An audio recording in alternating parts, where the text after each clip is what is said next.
c'est qu'on est en herbe haute, on est dans une période où on ne va faucher que ce qui est strictement nécessaire pour la navigation aérienne. Et ces zones-là, on ne va commencer à les faucher qu'à partir de 15 juin. Voilà, on retarde le plus possible le fauchage de ces zones-là. Et on va, quand on les fauche, on travaille par petites touches pour ne pas ouvrir tout l'espace et ne pas attirer d'oiseaux qu'on ne voudrait pas avoir dans la zone. Et à l'inverse, en zone, on le verra tout à l'heure, en zone éloignée de piste, on a déjà fauché et pour créer les zones de repli en amont.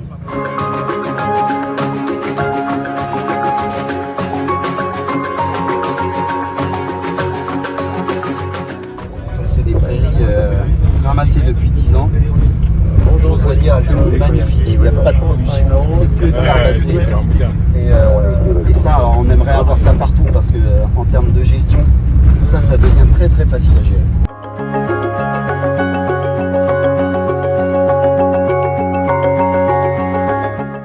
La première des choses qui m'impressionne, c'est la compétence.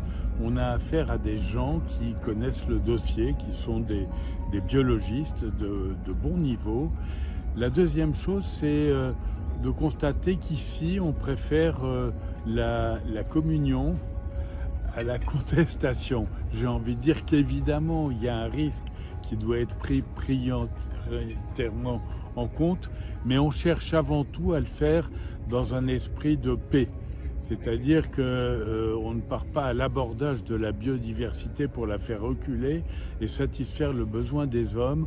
On essaie de voir comment on peut cohabiter judicieusement. La question environnementale est prise en compte incontestablement. On le voit dans le recul de l'artificialisation, dans la gestion de l'eau de la manière la plus naturelle possible, dans l'abandon depuis un moment déjà des pesticides.